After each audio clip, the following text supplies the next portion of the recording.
Chers frères et sœurs, bonjour.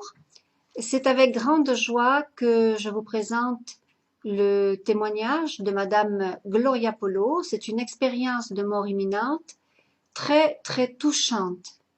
Son évêque a approuvé qu'elle fasse son témoignage. Elle va donc dans le monde entier pour témoigner de ce qu'elle a vécu hors du corps. C'est vraiment très intéressant, d'autant plus que maintenant on entend parler de plus en plus d'expériences de mort imminente, ou encore on appelle ça les NDE, c'est-à-dire les Near Death Experiences. Donc, si vous êtes intéressé pour recevoir un livret de ce témoignage, n'hésitez pas à m'appeler au 04 67 62 14 64. Je suis Fabienne. Voilà, alors Gloria nous dit « Je veux partager avec vous un très grand cadeau que m'a fait Papa Dieu le 5 mai 1995. » Alors bien sûr, je vous donne son expérience avec l'accord de Madame Gloria Polo. Sans son accord, je n'aurais pas pu le faire. C'était un vendredi, il pleuvait beaucoup. Mon mari et mon neveu, nous sommes arrivés à l'Université nationale de Bogota. Mon neveu et moi, nous sommes dentistes. Nous étions en train de faire une spécialisation. Sur la route, en allant à la faculté d'ontologie, nous avons été foudroyés, frappés par la foudre. À cause de la foudre, nous nous sommes retrouvés sans vie, mon neveu et moi. Nous sautions à cause de l'électricité et nous avons fait un arrêt cardiaque. La foudre a carbonisé tout mon corps et mes organes internes, le foie, les reins, les poumons, les ovaires ont été très atteints à cause de la brûlure électrique. J'étais une femme très vaniteuse. Je prenais très soin de mon corps, je participais au marathon de gymnastique aérobique, je faisais un tas de régimes toute ma vie. Ce fut une crise de boulimie et d'anorexie. J'ai dépensé beaucoup d'argent pour chercher à avoir un beau corps et en un instant, la foudre a enlevé tout ce dont j'étais fière dans mon corps. Lorsqu'ils ont enfin pu nous prendre par terre, ils nous ont amenés à l'infirmerie de l'Université nationale et les médecins ont commencé à faire la réanimation. Mon neveu, lui, il n'a pas répondu. Il avait 23 ans et il est décédé. Alors que moi-même, alors que j'étais dans une situation bien plus grave que mon neveu, eh bien, Papa Dieu m'a permis de revenir. J'ai été transférée de l'infirmerie à l'hôpital. Les médecins m'ont anesthésiée pour faire les chirurgies qu'il fallait faire sur mon corps et à ce moment-là, j'ai été victime d'un deuxième arrêt cardiaque. Rapidement, les médecins m'ont ranimée, mais je suis entrée à ce moment-là en coma profond. Mes reins ne filtraient plus et mes poumons avaient accumulé de l'eau. Alors les médecins ont dit à ma famille que j'étais en train de mourir. Le plus grave, c'était les brûlures de mes organes internes. Les médecins ne conseillaient pas que je sois branchée à l'unité des soins intensifs. Mais ma sœur, qui est médecin, a dit au médecin « Branchez ma sœur à l'unité des soins intensifs et que le Seigneur décide. » Alors j'ai été 3 jours connectée, branchée à cette unité des soins intensifs. Et lorsque j'étais en train de mourir, Papa Dieu m'a fait revenir pour la surprise de toute la science médicale. Je remercie Dieu de m'être retrouvée dans le coma. J'étais une femme féministe. Je défendais l'avortement, l'euthanasie. Et si j'avais été réveillée, je n'aurais pas permis que je sois branchée à l'unité des soins intensifs. Et en ce moment, je serais en enfer. Mais ma famille a choisi pour moi. Lorsque je suis sortie de cette unité de soins intensifs, on m'a transférée dans le pavillon des brûlés.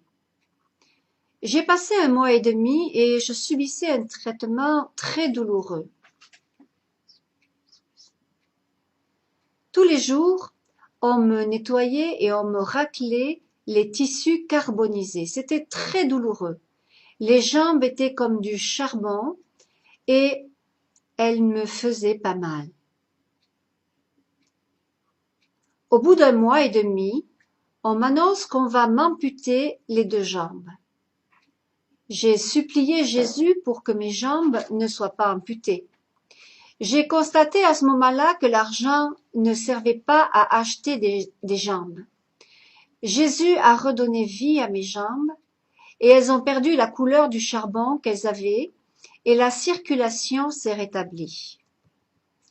Comme seule séquelle, je dois utiliser des bottes en caoutchouc parce que sinon l'électricité passe et je tombe par terre. L'endroit où la foudre est sortie, cela me fait très mal, même si cela fait de longues années de cela. Là, maintenant, ça me fait toujours un peu mal. Je ne marche plus comme la femme élégante que j'étais, je clopine un peu, mais à chaque fois que je marche clopin-clopin, je dis à Jésus, Jésus, je t'aime. Lorsque je suis sortie de l'hôpital, un processus très douloureux pour mes jambes a commencé. Alors je me suis retrouvée au début sur un fauteuil roulant. Ensuite, je portais des appareils et après, j'ai pu marcher par moi-même avec des baskets. Je n'avais plus de seins car ils ont été carbonisés. Je n'avais que la pointe des seins. Mes côtes étaient creuses. Il n'y avait plus de chair dessus. Il y avait comme un creux qui me faisait très mal. 1 an et demi plus tard, Jésus a mis en moi de la chair et des seins. C'est Jésus qui les a fait pousser. Je n'avais plus mes règles car mes ovaires étaient très carbonisés. Et Jésus m'a fait le cadeau d'une petite fille, malgré mes ovaires carbonisés. J'ai même pu allaiter mon bébé. Gloire à Dieu. Mais vous savez ce qu'il y a de plus beau dans tout cela, et je vous demande pardon, parce qu'il n'y a pas de mot humain pour décrire cela. Lorsque je suis frappée par la foudre, je me suis retrouvée dans un amour, dans une paix, dans un bonheur. J'étais libre du temps et de l'espace, dans une plénitude de bonheur indescriptible. Ça, c'est ce que décrivent en règle générale toutes les personnes qui font une expérience de mort imminente positive. Il y avait comme un soleil immense, très éclatant et brillant, d'un blanc d'une blancheur indescriptible, et de cette lumière des torrents d'amour vivant se déversaient. À cet instant-là, je voyais toute l'humanité et je voyais non seulement l'extérieur des personnes, mais aussi l'intérieur. Et vous savez ce qui m'a impressionné? C'est le fait de voir que le péché est vivant. Les personnes n'aiment pas se confesser, et ces personnes ont l'air comme des boues marécageuses, épouvantables à cause du péché. L'odeur était horrible. Moi, je prenais dans mes bras toutes ces personnes pour les étreindre, et je voulais que les personnes puissent sentir cet amour immense qui m'inondait et que seule ma fille a senti quand je l'ai prise dans mes bras à sa naissance. Dans cette plénitude d'amour, lorsque je montais, je m'élevais dans cette communion d'amour. J'ai vu également toutes les personnes qui étaient décédées et là, j'ai senti beaucoup de douleur parce que j'avais été une très très mauvaise catholique. Je ne vivais pas une vie sacramentelle je ne connaissais pas mon Église. J'allais à l'Eucharistie comme pour chercher un porte-bonheur de plus. Comme parmi ceux que je cherchais, j'allais à l'église, mais j'épiais pour pouvoir critiquer les prêtres. J'avais beaucoup de mépris pour les prêtres. Je pensais qu'ils étaient des dépravés. Je me disais jamais je n'irai me confesser avec un de ces pécheurs. Quant aux religieuses, je considérais que c'étaient des vieilles filles qui n'avaient pas pu obtenir un mari, et donc il a fallu qu'elles entrent dans l'église pour y être maintenues. Je méprisais également les personnes qui priaient. Je pensais que les personnes qui priaient, c'étaient des vieilles dames, ménopausées, qui ne profitaient pas de la vie, et tristement, je suis tombée dans un péché de syncrétisme, c'est-à-dire que je combinais Dieu avec la sorcellerie, le nouvel âge, la cartomancie, l'astrologie. Et j'ai fait toute une maîtrise avec le diable dans l'occultisme. Quand je disais je suis Gémeaux, je suis Sagittaire, eh bien j'étais en train de nier mon appartenance au Christ. Je suis en train de donner ma vie à ces créatures qui sont des constellations, mais que Lucifer, le diable, le démon, le 666, eh bien qui l'utilise pour que nous devenions esclaves, et Lucifer, le diable, sait faire en sorte que tous ces mensonges soient crus. J'ai fait du yoga, de la méditation transcendantale, je me levais à 3 heures du matin pour prendre des énergies astrales, comme si j'étais moi-même une pile électrique. Pour moi, tout était énergie positive ou énergie négative. Mes pauvres patients, elle est dentiste, Gloria Polo, je guérissais mes patients avec des énergies positives qui sortaient de mon corps. Mes pauvres patients. J'avais une telle confusion dans ce chemin du nouvel âge que je ne me suis pas aperçue à quel moment je suis complètement tombée déchristianisée. Et j'ai commencé à faire des dépressions. J'avais en moi une grosse erreur. Je croyais à la réincarnation. On me faisait des régressions, c'est-à-dire sur des retours sur les vies antérieures, et Lucifer mettait dans mon cerveau des images me faisant croire à des vies passées, des vies antérieures, de sorte que j'avais vu mon arrière-grand-père, mon arrière-grand-mère réincarnée. J'étais végétarienne parce que j'avais peur de manger un parent à moi qui se serait réincarné dans une vache ou dans une poule. Ça fait rire un petit peu. Lorsque j'ai vu mon arrière-grand-mère, je me suis dit, mais comme j'ai été bête, on m'a trompée, on m'a volé mon argent avec les thérapies de la réincarnation, parce que lors de mon expérience surnaturelle, j'ai vu mon arrière-grand-mère et elle ne s'était pas réincarnée.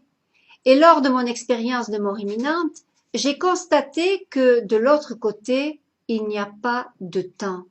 Tout est un présent. C'est ce que nous disent d'ailleurs tous ceux qui font des expériences de mort imminente. Dans mon expérience, j'ai continué à monter vers cette lumière magnifique. C'était une lumière vivante et une sagesse est venue à moi, une sagesse qui allait au-delà de mon intelligence. Lorsque je me suis approchée de cette lumière, j'ai constaté que cette lumière était vivante. Cette lumière palpitait.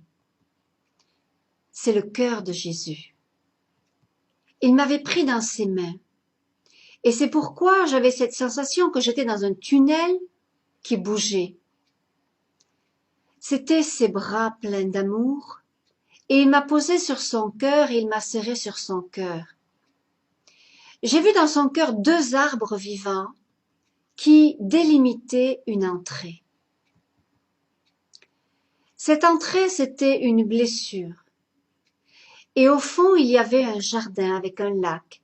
C'était un lac plein d'amour. Il y avait des fleurs qui étaient vivantes. Il y avait également une prairie vivante. Tout cela était vivant et plein d'amour. Je voulais entrer. J'éprouvais un tel bonheur. Et moi maintenant, il faut que je vous parle de manière chronologique. Mais tout cela, je l'ai vécu en un seul instant. Alors, lorsque je voulais entrer dans ce paradis, eh bien, je me suis rendu compte que je ne pouvais pas entrer. Je n'étais pas en état de grâce avec Dieu. Et à ce moment, j'ai entendu mon mari qui criait « Gloria, Gloria, s'il te plaît, ne t'en va pas, Gloria, ne sois pas lâche, pense aux enfants. » Vous voyez combien le sacrement de mariage est grand. Moi, je profitais du bonheur de cet amour divin. Mais les cris de mon mari m'ont attirée. Je le voyais qui pleurait, qui saignait.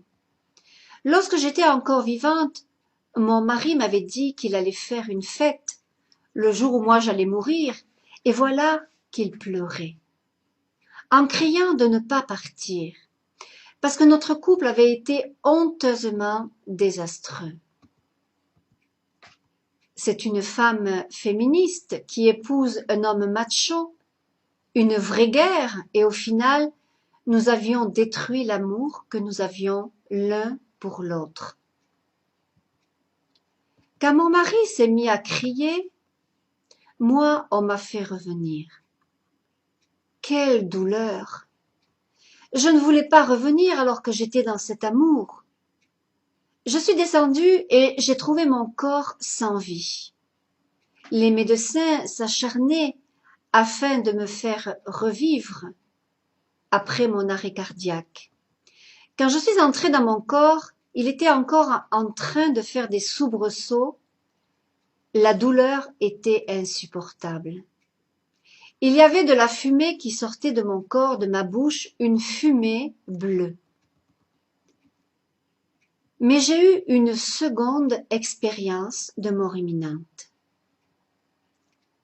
Lorsque j'ai fait mon deuxième arrêt cardiaque, j'ai vu que des parois du bloc opératoire, des personnes se détachaient des parois, mais elles avaient un regard de haine, une haine vivante, épouvantable qui sortait de leurs yeux. À cet instant, j'ai essayé de trouver une explication scientifique à tout cela.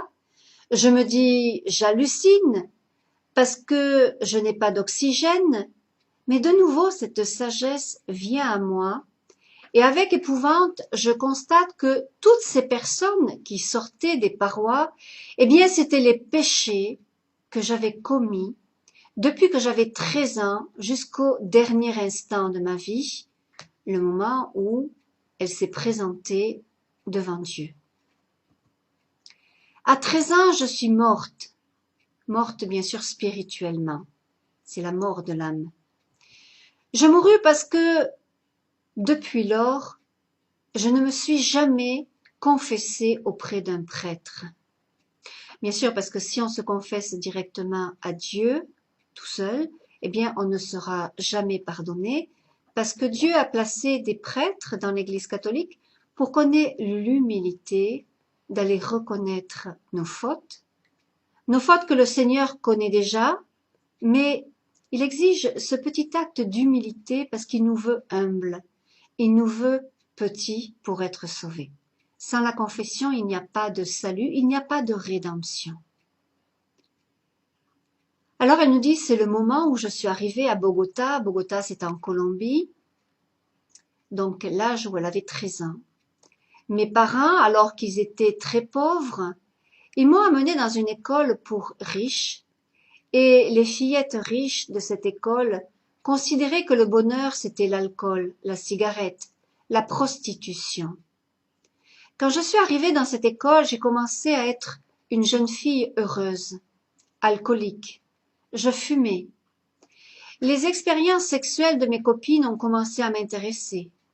J'ai commencé à savoir ce qu'était le préservatif, Mes copines m'amenaient voir des films pornographiques, la sorcellerie, les pactes de sang, les musiques rock, et moi je disais que j'étais heureuse, mais quel grand mensonge!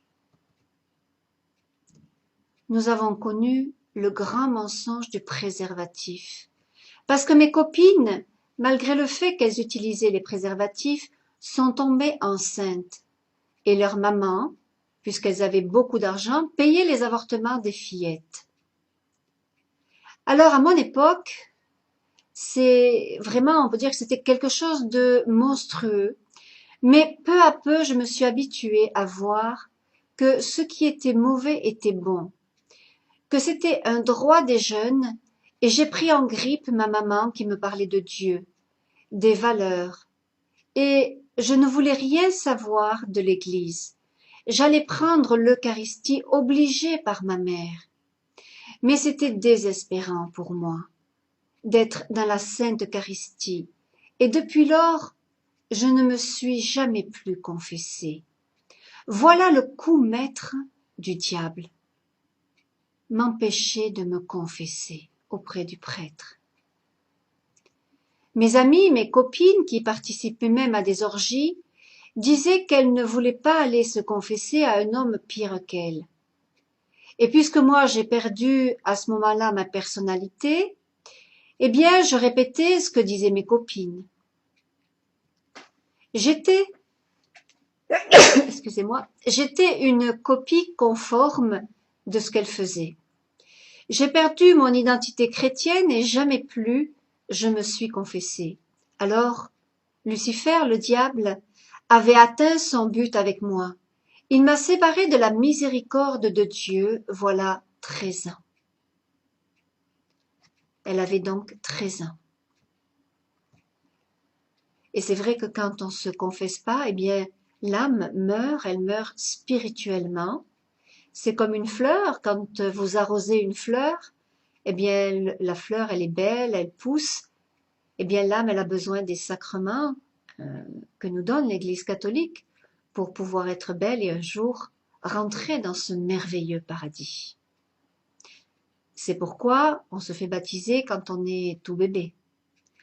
On se fait baptiser pour être délivré du péché originel, puisque le péché originel empêche de rentrer au paradis. Et une âme qui n'a pas reçu le baptême ne peut pas entrer dans le royaume de Dieu, dans le paradis où tout est délice, où tout est beauté, où tout est bonheur. Alors Gloria Polo nous dit, mais dans ma vie il y avait une très grande grâce, une mère sainte qui adorait le Saint-Sacrement. Et grâce à ma mère, malgré la pression de mes amis, j'ai toujours été femme d'un seul homme. Mon seul fiancé fut par la suite mon mari, même si je voyais la prostitution, la pornographie, les orgies, comme quelque chose de super ou de normal. À ce moment-là, elle ne savait pas, quand elle avait 13 ans, que ces choses-là, la pornographie, les orgies, c'était des personnes qui couchaient avec des démons, avec des esprits impurs, et que chaque fois qu'elle se donnait à ces esprits impurs, eh bien, les démons les emportaient, suffoquaient, donc dans le feu de l'enfer. Lorsque mes copines ont commencé à se faire avorter, elle nous dit, Gloria, elles ont essayé d'anesthésier le traumatisme post-avortement par le cannabis et le LSD. Mais malheureusement, là aussi, avec le LSD et le cannabis, tout ça, toute cette drogue est liée à des esprits impurs, à des démons. Les démons sont des anges qui se sont rebellés contre Dieu, donc ils ont été déchus. Ils ont été rejetés du paradis. Et Saint Michel, donc, nous savons qu'il a chassé le diable du paradis. C'est pourquoi le diable se venge. Il se venge parce que comme il a été condamné à cause de son orgueil, eh bien, il veut perdre toutes les âmes.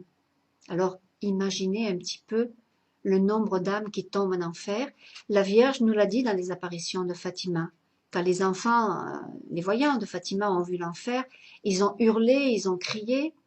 Et un jour, un des voyants a demandé à la Sainte Vierge, mais pour quel péché? Eh bien, malheureusement, la Vierge leur a dit que, parce que notamment certaines personnes n'allaient pas à la messe le dimanche, ou alors parce que d'autres vivent en concubinage, ou d'autres vivent pacsés, ou d'autres vivent dans l'homosexualité, ou d'autres ne sont mariés qu'à la mairie, ou encore des personnes qui sont divorcées et remariées civilement, sans être mariées à l'église. Voilà pourquoi les âmes tombent en enfer, et c'est triste. Seul le mariage à l'église, et pas avant, permet la procréation, parce que Dieu a donné le don de la sexualité aux époux pour créer, pour la procréation, pour créer un beau bébé. Et si on désobéit à la loi de Dieu, eh bien, les démons entrent en nous et nous possèdent. Et c'est comme ça qu'ils perdent l'âme si on refuse d'aller à la confession et de se repentir du péché. C'est pourquoi Gloria a vécu cette expérience, et moi je l'ai vécue aussi, d'une façon un petit peu différente, pour témoigner, pour sauver les âmes. Alors elle nous dit, avec la drogue, le cannabis, le LSD, elle nous dit, grâce à la prière de ma mère et malgré le fait que mes amis m'offraient la drogue gratuitement, je ne suis pas tombée dans la drogue et même si j'avais décidé de m'enfoncer dans le péché, la prière de ma mère évitait que je tombe plus bas encore. Voyez l'importance que la maman prie le chapelet. Alors elle nous dit, au moment où j'ai eu ce deuxième arrêt cardiaque, l'horreur fut de constater que le péché n'est pas gratuit. Les démons, ceux qui sortaient des parois du bloc opératoire, venaient me chercher. Puisqu'ils sont dans le monde immatériel, c'est normal qu'ils puissent passer à travers les parois du bloc opératoire. Et là, elle dit, je me suis enfuie, épouvantée, j'ai traversé les parois du bloc opératoire, en esprit bien sûr, avec son âme, et j'ai sauté comme dans un vide, et je suis entrée dans des prisons vivantes, et je suis passée de la lumière à l'obscurité. Donc là, elle est tombée dans le purgatoire. Les personnes qui se trouvaient dans les cellules qui étaient en haut, là, il y avait beaucoup de lumière. Elles portaient des vêtements vraiment merveilleux, c'était des vêtements très blancs qui étaient vivants. Elles étaient revêtues de l'agneau de Dieu. Lorsqu'elles étaient encore sur terre, c'étaient des personnes qui faisaient beaucoup d'adoration. Ces âmes sont sanctifiées très vite par l'Esprit Saint et elles allaient bientôt sortir de là où elles se trouvaient. C'est-à-dire, elles allaient quitter donc ces prisons du purgatoire. Comment elles pouvaient quitter ces prisons du purgatoire? Eh bien, par des personnes qui sur terre faisaient célébrer des messes pour elles, pour les âmes du purgatoire, des personnes qui récitaient le rosaire, le précieux sang, le chapelet à la miséricorde divine, qui faisaient des aumônes ou des chemins de croix à l'intention de leur libération. C'est pourquoi nous avons tous le devoir de prier pour tous nos défunts qui sont peut-être encore au purgatoire, on ne sait pas s'ils sont au ciel. Donc moi personnellement je fais célébrer beaucoup de messes pour la guérison de tous mes ancêtres, pour qu'ils puissent monter au ciel. Et c'est vrai que quand on prie pour eux, quand on fait célébrer des messes pour eux, ils nous le rendent au centuple. Parce que de l'autre côté, en purgatoire, eh bien les âmes sont reconnaissantes. Il n'y a pas d'ingratitude. Tout est reconnaissance. Elles nous disent merci, merci quand on prie pour eux. Ensuite, elle a continué à descendre avec son âme et elle nous dit un peu plus bas, les personnes que je voyais portaient des vêtements très beaux, mais on voyait leur visage. Elles étaient très belles, mais au fur et à mesure que je descendais, les personnes se défiguraient. Si elles se défiguraient, bien sûr, c'est la laideur du péché qui transparaissait donc sur le visage de leur âme. Leurs vêtements étaient horribles, des abîmes. Elles avaient très soif. Celles qui se trouvaient dans les niveaux les plus bas criaient toutes. Elles se lamentaient de la réponse qu'elles avaient donnée à l'amour de Dieu quand elles étaient encore sur la terre. Elles souffraient de la trace qu'elles avaient laissée dans l'éternité. Alors que nous passons par la vie, nous laissons une trace dans l'éternité. Ça, c'est chaque personne. Tout ce que nous avons fait, eh bien, nous laissons une trace qui va être présente dans l'éternité. Alors, quelle trace laissons-nous, nous dit Gloria Polo? ce sont les âmes du purgatoire qui disaient cela. Quelle trace avons-nous donc laissé? Elles se lamentaient parce qu'elles voyaient la conséquence de leur péché, la conséquence de leur inaction, la conséquence parce qu'elles n'avaient pas partagé avec les pauvres, elles n'avaient pas prié, elles n'avaient pas peut-être participé assez à la messe, elles n'avaient pas assez aimé le prochain, elles n'avaient pas fait assez d'aumônes. Eh bien, c'est pour cela qu'elles criaient. Ou encore, elles avaient eu des rapports sexuels, elles s'étaient réconciliées avec Dieu avant de mourir, mais elles s'étaient confessées, bien sûr, auprès d'un prêtre, mais elles n'avaient pas eu assez de repentir. Donc, elles ont dû réparer au purgatoire, donc après leur mort. Leur mort physique, puisque la mort de l'âme n'existe pas de l'autre côté, puisqu'elle va au ciel, au purgatoire ou en enfer.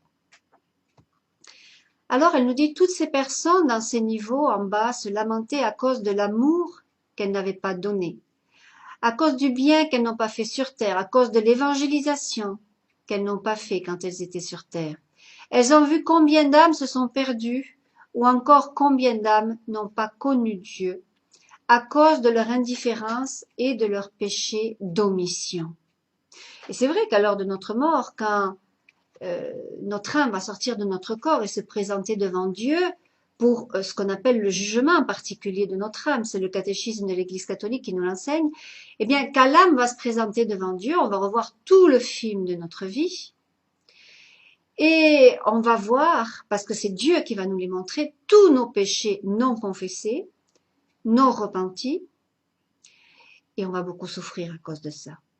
Et Dieu va aussi nous montrer tous nos péchés d'omission, c'est-à-dire toutes les fois où nous avons omis de faire le bien à quelqu'un qui était sur notre route. Alors elle nous dit, lorsque le prêtre lève Jésus pendant la messe, eh bien il sort beaucoup d'eau qui jaillit de la poitrine de Jésus. Et toutes ces personnes qui étaient dans ce bas du purgatoire, elles reçoivent l'eau, l'eau qui jaillit du côté de Jésus. Parce qu'elles ont une soif terrible. C'est pas la soif avoir envie de boire, c'est la soif de Dieu. Donc elles ont une soif terrible dans cet endroit et quand elles reçoivent cette eau de Dieu qui sort du divin cœur de Jésus, eh bien elles éprouvent un grand repos. Et Gloria Polo nous dit qu'elle sent une grande douleur quand le prêtre élève trop vite l'Eucharistie, car elle sent la douleur de ces âmes du purgatoire à ce moment-là. Alors, elle nous dit qu'ensuite, avec son âme, elle a continué à descendre, c'est-à-dire elle a descendu les divers niveaux du purgatoire pour descendre jusqu'en direction de l'enfer. Nous savons que l'enfer est au centre de la terre, puisque c'est la Sainte Vierge qui l'a dit à Marie d'Agreda, et il y a l'imprimatur de l'Église catholique. Donc, elle a continué à descendre, et là, elle nous dit, l'odeur était horrible. Il y avait comme des marécages. Et dans ces marécages, toutes les personnes qui étaient là se lamentaient. Elles étaient honteuses d'avoir sali leur corps, qui est le temple du Saint-Esprit. Et ceux qui hurlaient le plus terriblement, parce qu'elles ressentent une douleur qui épouvante, ce sont les adultères. L'adultère, c'est quand vous êtes marié à l'église, que le mari ou la femme trompe le conjoint en allant avec une autre personne. Mais l'adultère, c'est aussi, il peut commencer aussi dans le cœur. Par exemple, vous êtes marié et vous commencez à dire, oh, celui-là, il est beau, j'aimerais bien être avec lui. Ça, c'est aussi l'adultère et c'est grave aussi. C'est un péché, ce sont des péchés mortels. Hein. Et puis, il y a aussi l'adultère, par exemple, les personnes qui sont divorcées et remariées civilement, alors qu'elles étaient mariées à l'église. Donc là aussi, c'est un adultère parce que le divorce, pour Dieu, eh bien, ça compte pas, puisque le sacrement de mariage est indissoluble.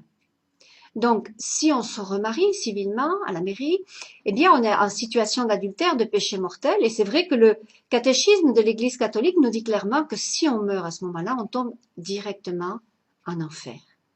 C'est pas moi qui vous le dis, hein, c'est l'Église catholique, parce que l'Église a une morale, parce que on ne peut pas entrer au paradis si on est impur, si on n'est pas purifié, si on n'est pas tout amour, toute bonté pour le prochain. D'ailleurs, combien de fois la Vierge nous a dit dans des grandes apparitions que l'enfer est rempli d'impureté. Et le Seigneur d'ailleurs nous a dit dans les apparitions dont les œuvres de miséricorde ont été approuvées par l'Église catholique à l'Escorial, pas les messages, mais les messages, il y a 5 théologiens qui ont déjà rendu leur avis positif là-dessus, mais la Vierge nous dit que, attendez, pourquoi je vous disais ça? Oui, que les adultères et les homosexuels ne rentreront jamais dans le royaume des cieux. C'est-à-dire, leur péché les condamnera à l'enfer. C'est pas Dieu qui condamne, parce que Dieu ne condamne jamais une âme.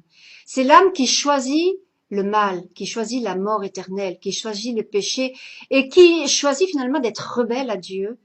Et donc, quand on veut pas obéir à Dieu, il y a une conséquence.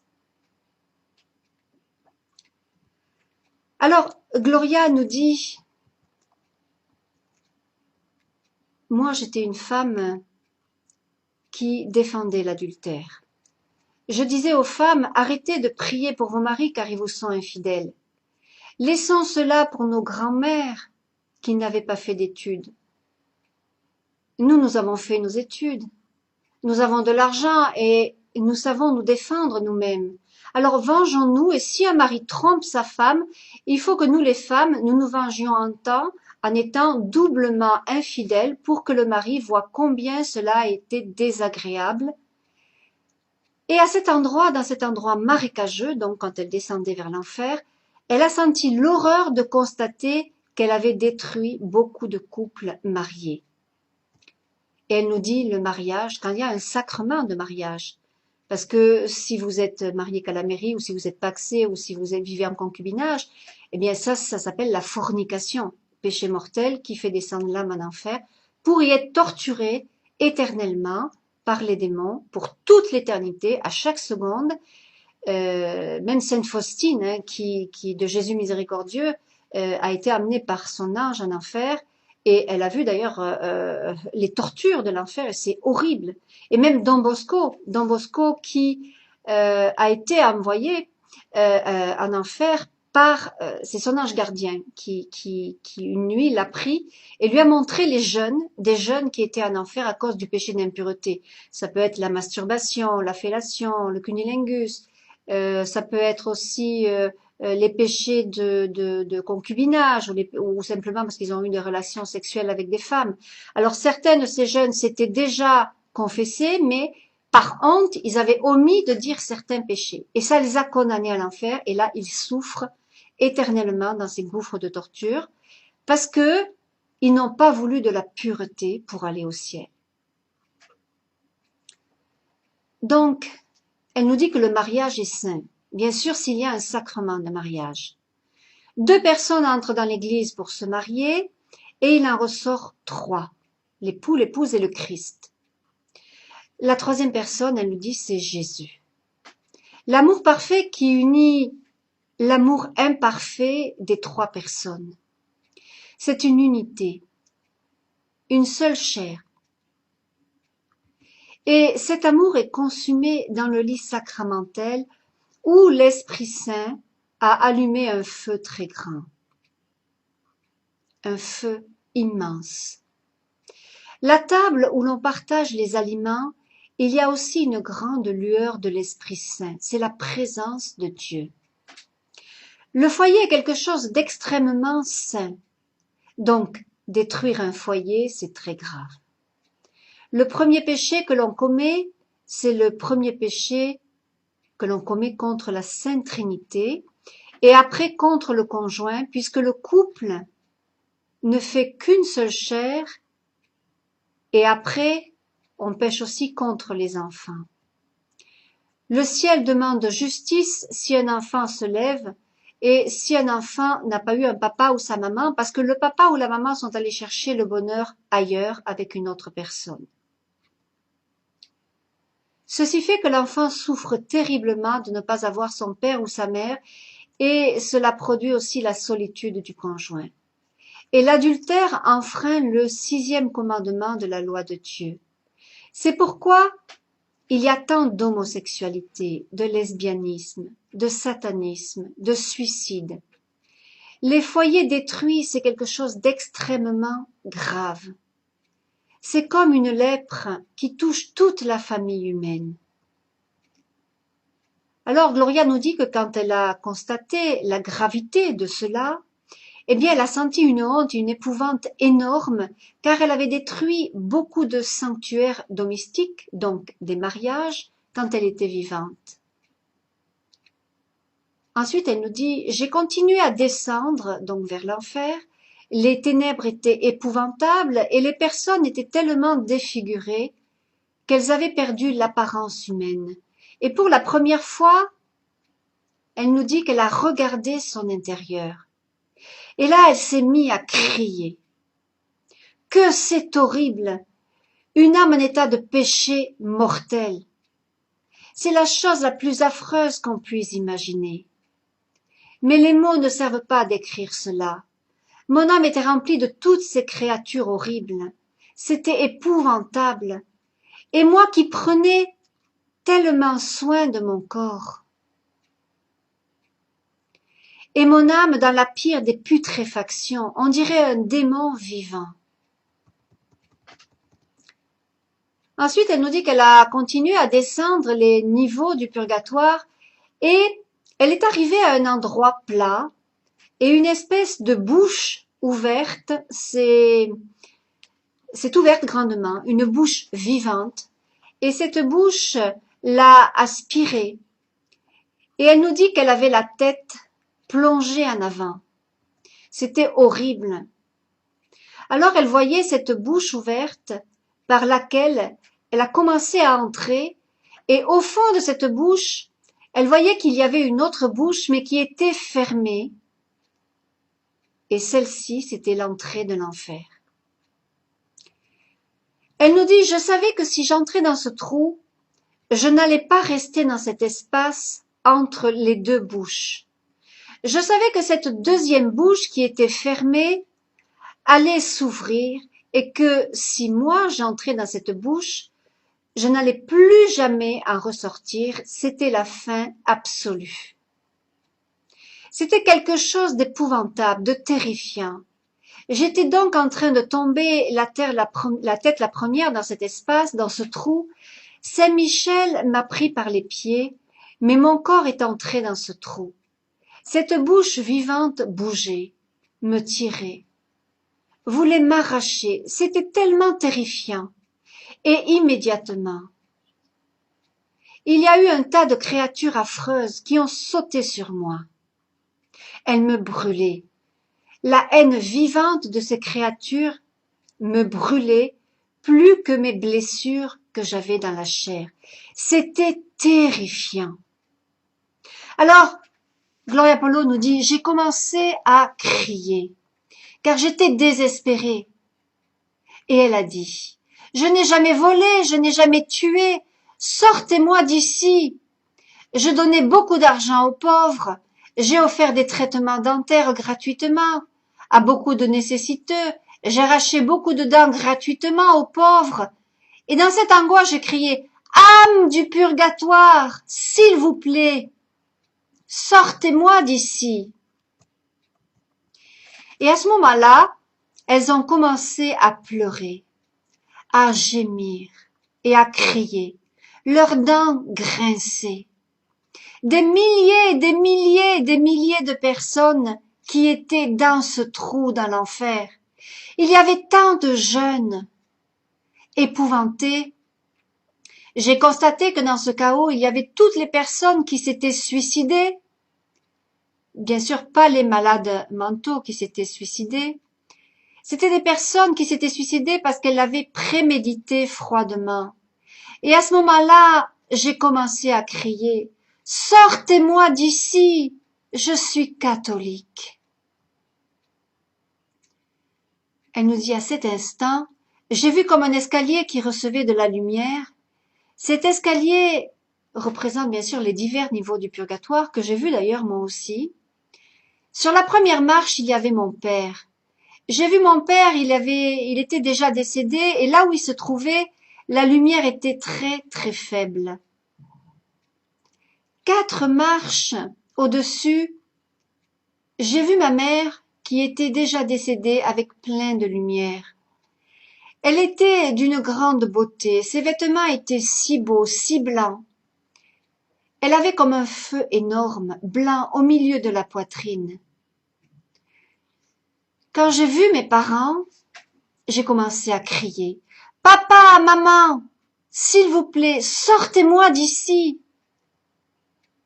Quand ils ont vu là, dans ce trou, mon père a commencé à pleurer, à crier « Non, Seigneur, pas ma petite fille !» Ma mère, rien ne lui a enlevé la paix qu'elle a. Elle priait en regardant vers le haut. Mon papa ne pouvait pas prier comme elle, il ne pouvait pas prier vers le haut. Et j'ai compris à ce moment-là que la paternité n'est pas un simple fait biologique. La paternité, c'est un don divin. Tous les parents seront présents quand leurs enfants seront jugés, indépendamment du fait que ce soit l'un ou l'autre qui meurt avant. Et les parents, nous allons répondre à notre Seigneur du foyer que nous avons donné à nos enfants, de la formation chrétienne, bien sûr, que nous leur avons donnée. L'homme, le patriarche, le chef du foyer doit répondre d'une manière plus sévère parce que Dieu lui a donné un don comme si c'était un bâton. Ce don, c'est l'amour et l'autorité de Dieu le Père.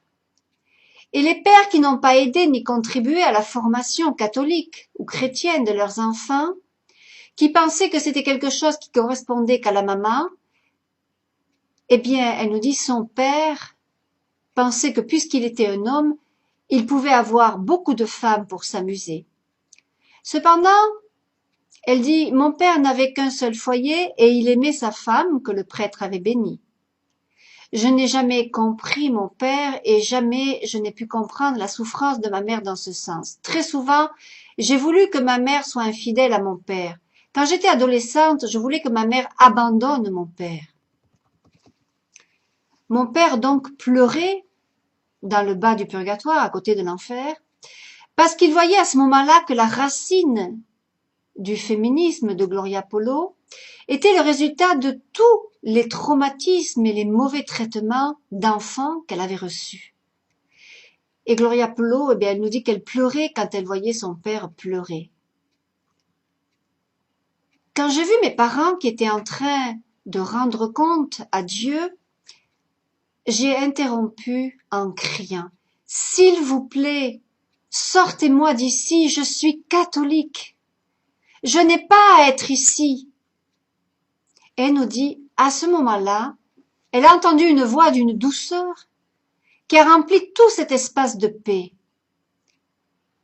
Les mauvaises créatures sont parties et la voix me dit, « Très bien, si tu es catholique, dis-moi quels sont les commandements de la loi de Dieu. » Échec et mat. Je savais qu'il y en avait 10. Rapidement, j'ai essayé de me remémorer les commandements de la loi de Dieu et je me disais, je n'ai pas été infidèle à mon mari, je n'ai pas tué, mais il y en a 10. Où sont tous les autres? Et à cet instant, j'ai crié, le premier commandement, tu aimeras Dieu par-dessus tout et ton prochain comme toi-même. Ma mère me disait toujours, ma fille, tu veux être heureuse? Eh bien, sois amoureuse du Christ. Le Christ a un amour passionné pour toi. Va au tabernacle, ma fille. Quand tu seras tombée amoureuse de lui, tu vas sentir un feu très grand dans ton cœur. Une passion énorme pour le Christ. Et tu comprendras alors à ce moment-là que le bonheur, ce n'est pas les personnes, ce n'est pas l'argent qui le donne.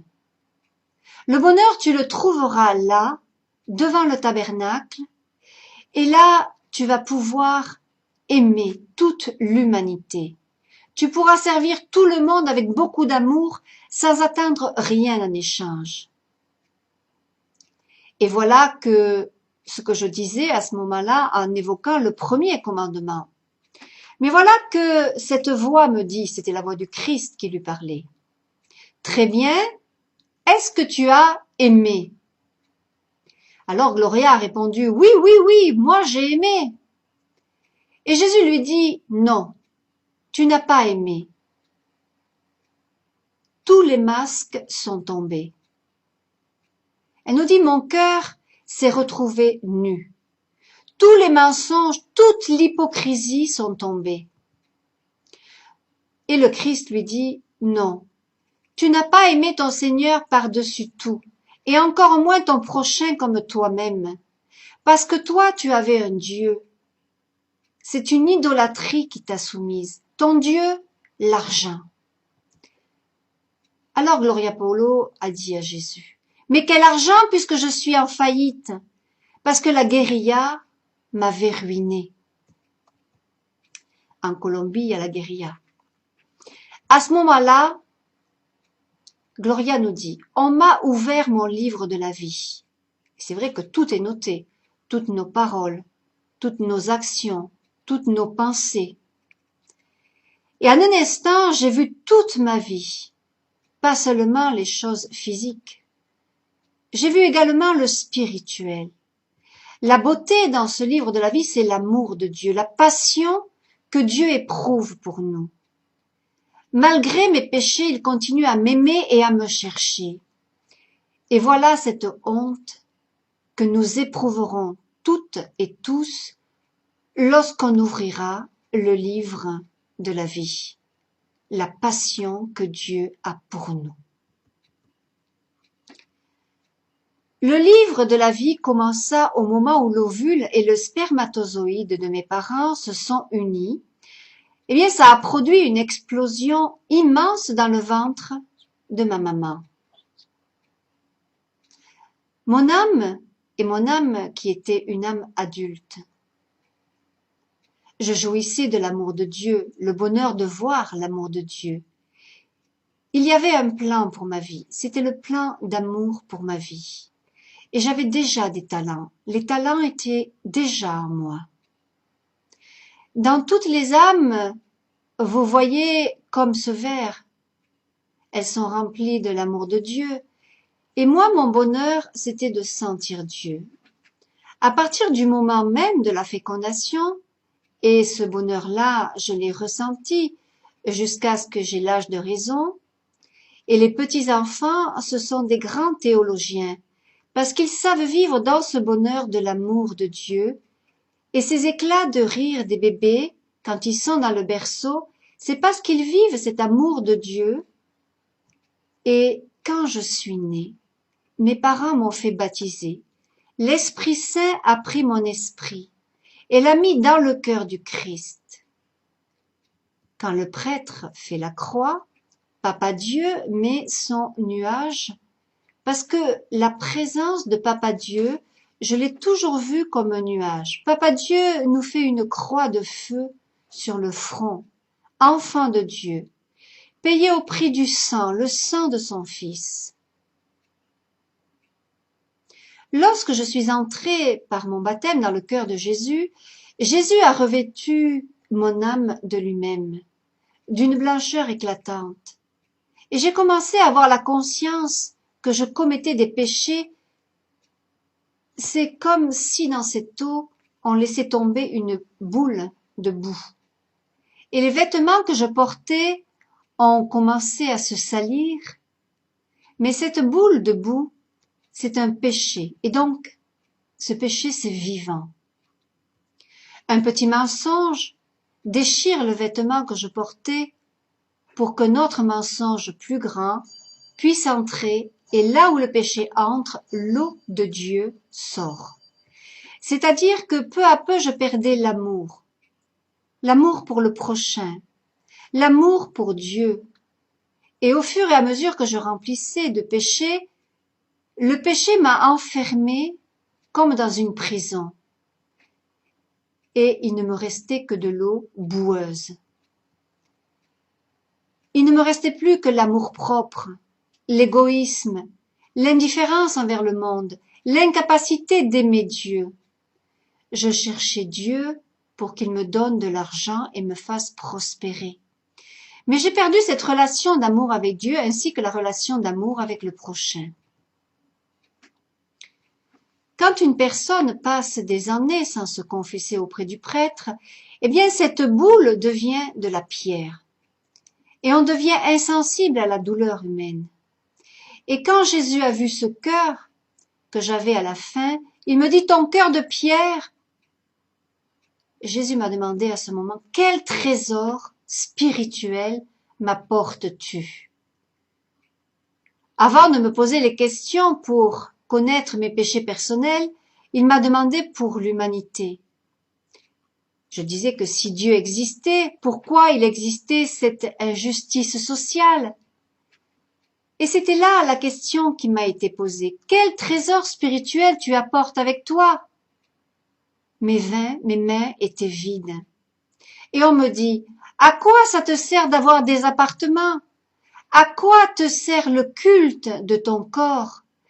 Est-ce que tu peux venir au ciel avec ton corps? Et on me dit, tout ce que tu possédais, ça t'avait été donné sous forme de bénédiction. On t'a beaucoup donné, on va beaucoup te demander. Ça, c'est vrai que le Seigneur nous le dit dans l'Évangile. Il faut lire et relire les Évangiles pour comprendre comment on peut un jour être sauvé et rentrer dans le royaume. On doit une obéissance filiale à Dieu par amour, parce qu'il a souffert terriblement sa passion. Il a dit un jour à Sainte Brigitte, il a subi 5480 coups pendant sa passion. Eh bien oui, pour chacun de nos péchés. Nous sommes tous coupables d'avoir fait souffrir le Christ pendant sa passion.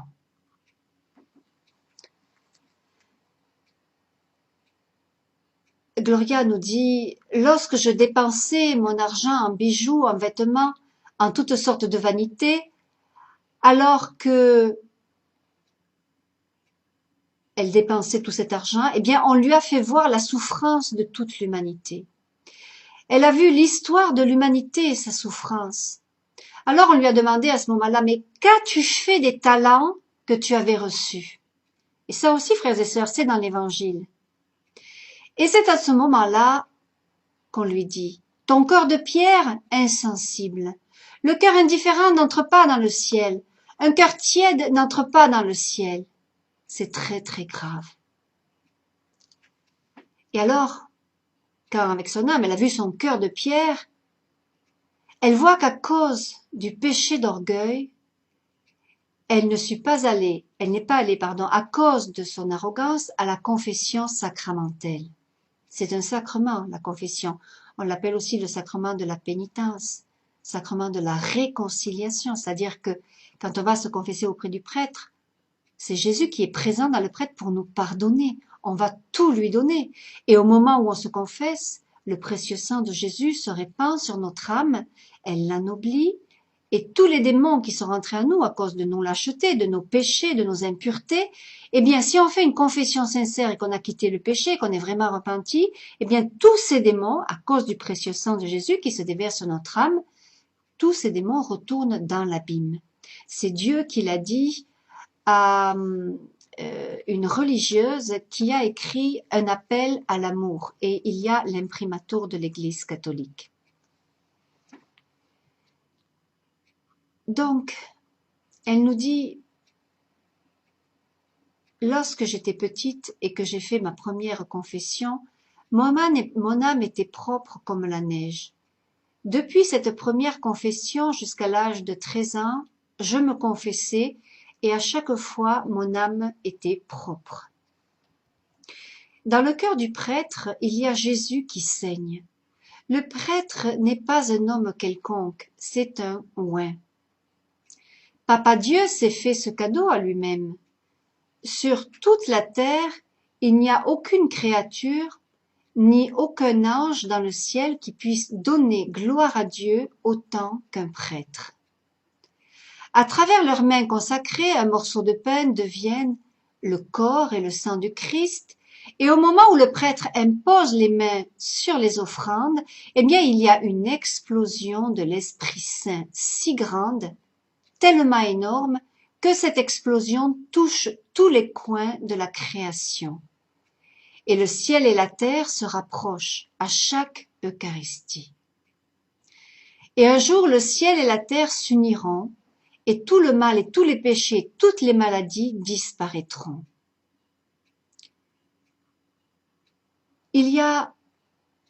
À ce moment-là, il y aura un nouveau ciel et une nouvelle terre, parce que le tout sera perfectionné dans l'amour du Christ.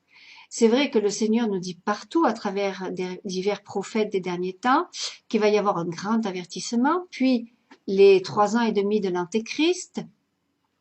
Cet Antéchrist va nous demander de prendre sa marque, qui est la marque de la bête, qui est la micropuce qu'on prend dans le corps, et tous ceux qui vont adorer l'Antéchrist, qui vont prendre la marque de la bête, seront projetés en enfer à l'heure de leur mort, parce que Dieu nous a avertis dans l'Apocalypse que celui qui sera marqué au front ou à la main pour acheter ou vendre boira le vin de la fureur de Dieu et sera projeté donc dans les flammes de l'enfer. Donc, après ces 3 ans et demi de l'Antéchrist, un temps de terreur où Satan, qui sera présent dans l'Antéchrist, va vouloir tuer tous les chrétiens, tous les juifs, puisqu'il est les chrétiens, forcément, puisqu'il s'oppose au Christ. Après, il y aura cette nouvelle terre dont nous parle Gloria Apollo. Et si vous lisez l'Apocalypse, vous lisez qu'après le châtiment, il y aura les 1000 ans de paix, ce qu'on appelle le millénium. Les 1000 ans de paix, où là, le mal n'existera plus. Satan sera enfermé dans l'abîme avec tous ses démons. Mais l'Apocalypse nous dit aussi qu'un tiers des créatures seront jetées dans le feu de l'enfer, une âme sur 3. À l'Escorial, la Sainte Vierge, dans ses apparitions, nous dit que 2 tiers des hommes sont damnés, déjà sur terre. Mais ils peuvent encore se sauver s'ils se repentent, s'ils vont à la confession et qu'ils réparent leurs péchés et qu'ils fassent du bien. Mais la Vierge Marie nous dit qu'elle est triste parce que le tiers de l'humanité qui reste à sauver, puisque les 2 tiers sont perdus, 2 âmes sur 3, eh bien, elle nous dit que Satan est en train de s'en emparer. D'où l'importance de se mettre en état de grâce avec Dieu par la confession, par une vie propre et sincère avec Dieu, et de porter le scapulaire. Donc, ceux qui sont intéressés peuvent me poser des questions en m'appelant au 04 67 62 14 64. Je suis Fabienne. Alors, Gloria nous dit, quand je me suis confessée, Jésus lavait et arrachait toutes ces créatures qui étaient dans mon âme, et mon âme se retrouvait propre. Et lorsque le prêtre dit, par le pouvoir qui m'est confié, tes péchés te sont pardonnés. Et elle nous dit, mon âme est montée sur l'estrade de la miséricorde. Voyez, la miséricorde de Dieu, on l'obtient uniquement si on se repent, si on accepte d'aller reconnaître notre faute à travers le prêtre, puisque bien sûr, si on se confesse directement tout seul à Dieu, si on est catholique, baptisé bien sûr, eh bien on ne sera jamais pardonné et c'est l'enfer qui attend cette âme qui est déjà morte spirituellement. Alors le prêtre dit, par le pouvoir qui m'est confié, tes péchés te sont pardonnés. Ça c'est à la fin de la confession. Donc, elle est montée sur l'estrade de la miséricorde. Jésus, à ce moment-là, au moment de sa confession, a arraché des mains du démon le billet à ordre qu'elle avait signé et qui disait qu'elle appartenait au démon. Elle nous dit, quand je fais un péché, je sors Jésus de mon cœur et je m'enfonce dans les ténèbres et là je deviens prisonnière, esclave des vices, des péchés, de la sorcellerie. Ceux qui font de la sorcellerie, vous savez, ils se retrouvent dans des souffrances énormes en enfer. Sauf s'ils se repentent, s'ils arrêtent, qu'ils confessent le péché au prêtre. Et Dieu va les sauver. Mais ils vont devoir réparer ce péché dans la souffrance, parce que Satan ne va pas les libérer sans souffrance. Mais il y a quand même de l'espérance, parce que Dieu va les aider à monter vers le ciel. Alors, Gloria Apollo nous dit, mais pour moi, une fois devenu adulte, rien n'était péché. Tout était bon. Quand j'habitais dans ces ténèbres, nous dit Gloria, j'ai signé un billet à ordre qui disait que j'appartenais aux démons. Mais quand je me suis confessée, Jésus a déchiré le billet et il m'a prise dans ses bras. Et il a dit, elle est à moi, je l'ai payée de mon sang. Une confession bien faite, bien préparée dans la main de la Vierge Marie, du Saint-Esprit et devant le tabernacle, eh bien on prend une feuille et on note tout ce qui nous vient et on demande à ce moment-là à la Sainte Vierge de nous donner la douleur de nos péchés et on demande la grâce de ne plus pécher du tout. Lorsqu'on fait une telle confession, l'âme redevient propre. On sent une paix et un bonheur énormes.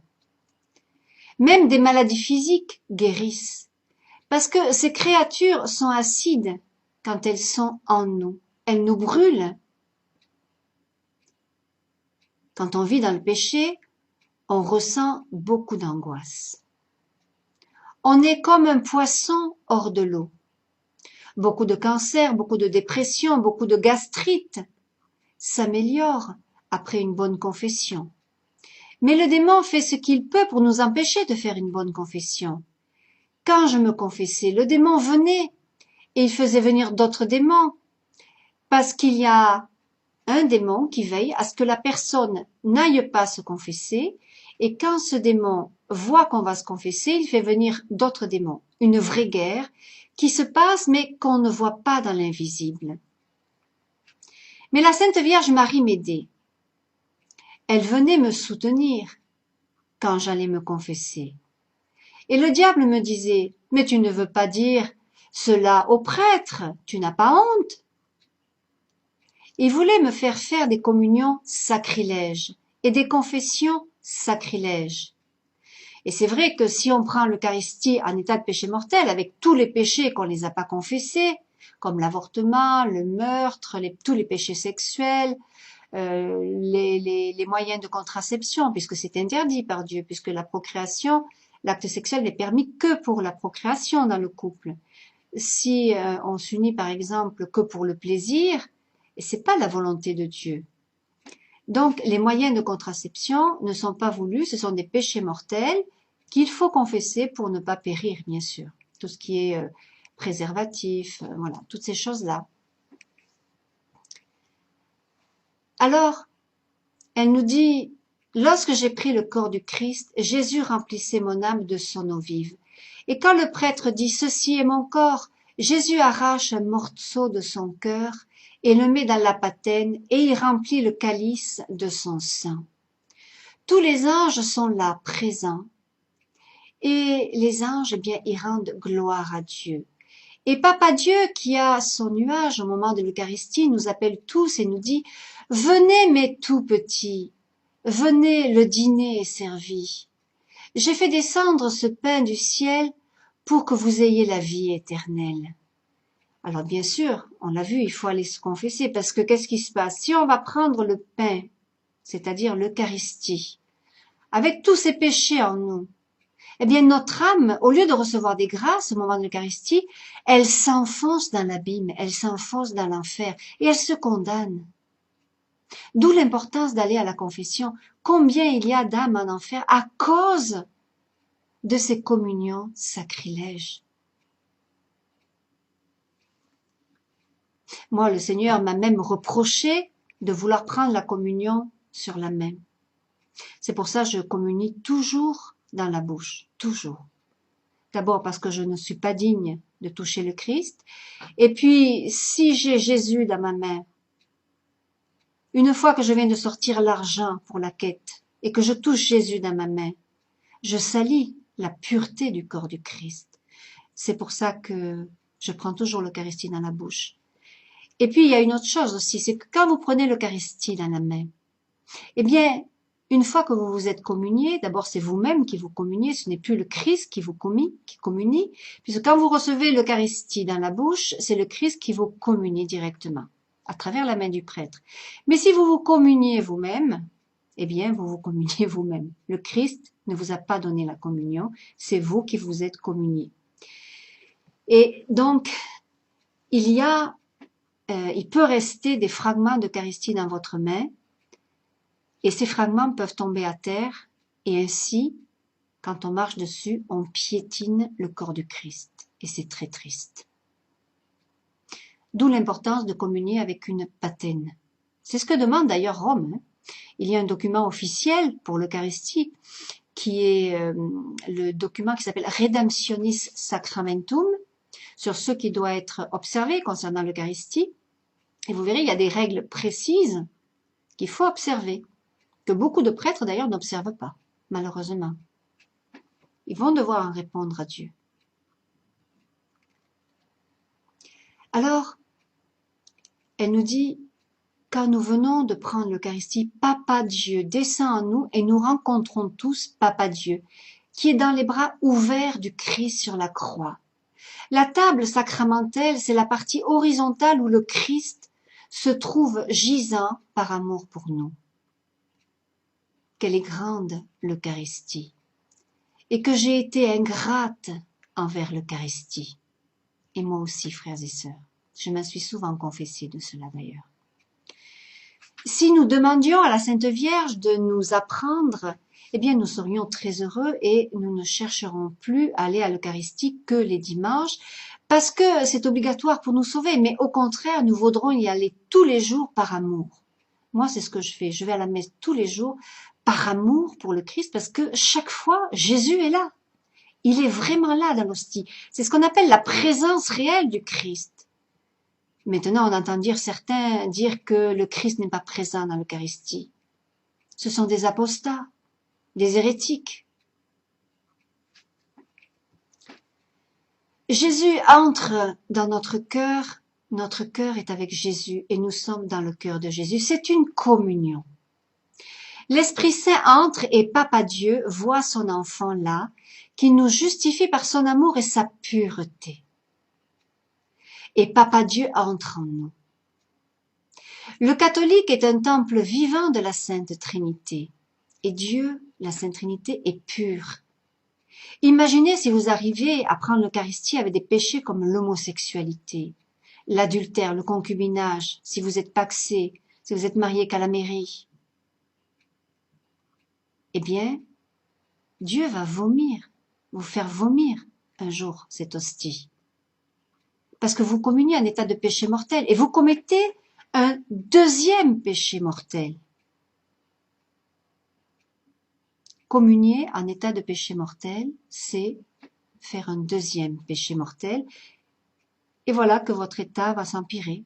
Des maladies peuvent arriver aussi à cause de ça.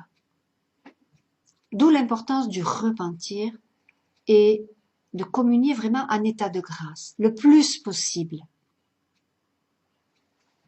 C'est pour ça, moi, je me confesse toutes les semaines, même si je vis depuis 23 ans dans la pauvreté, la chasteté et l'obéissance à mon Père spirituel, mais quand même, toutes les semaines, j'ai besoin de confession.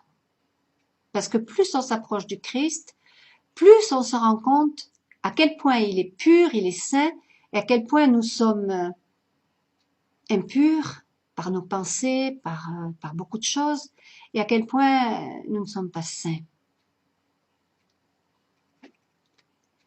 Le catholique est un temple vivant donc de la Sainte Trinité.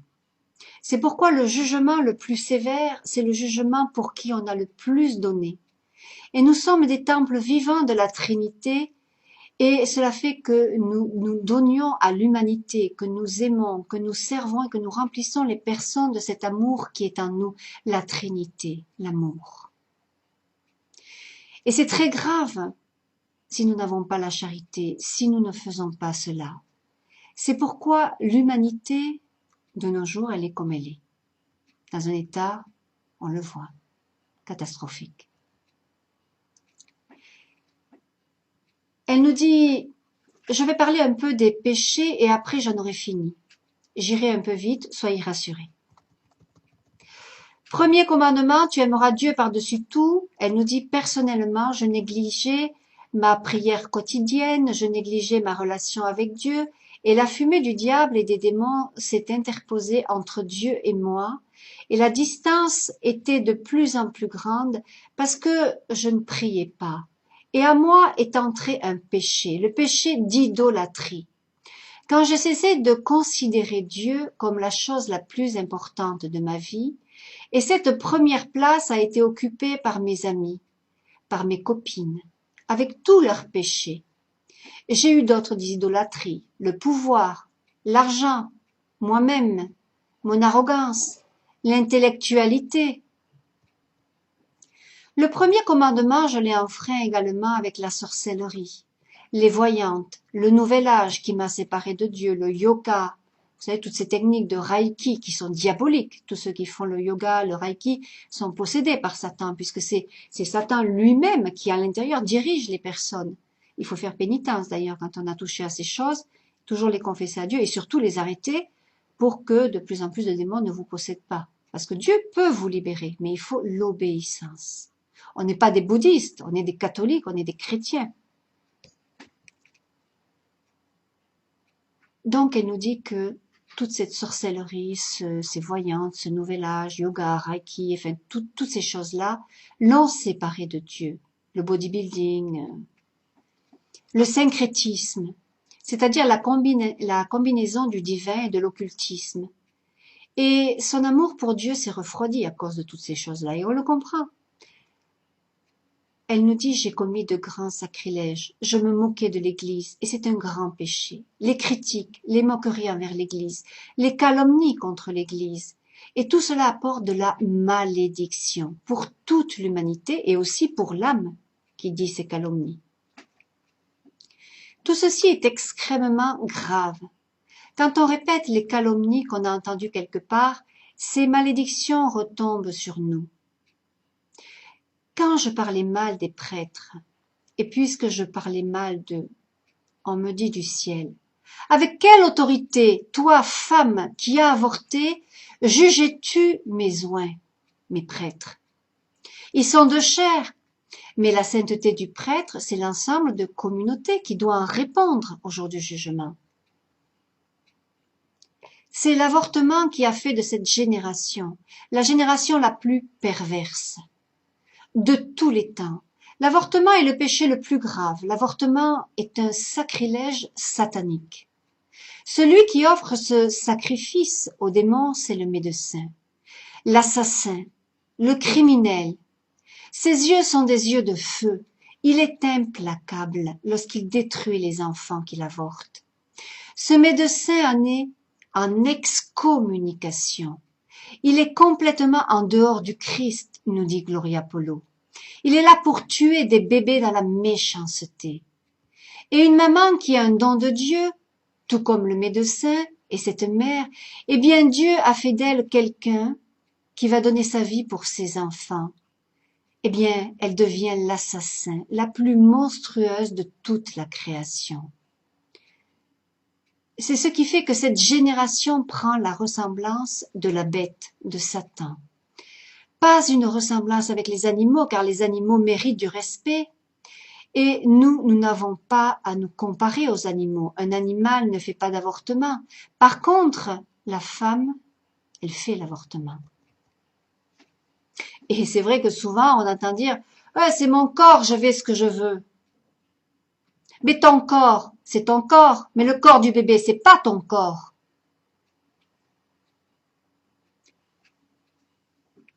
Lorsque la libération des femmes a commencé et que la femme a commencé à se sentir aussi intelligente, aussi travailleuse, scientifique, depuis lors la terre n'a jamais été autant entachée d'autant de sang.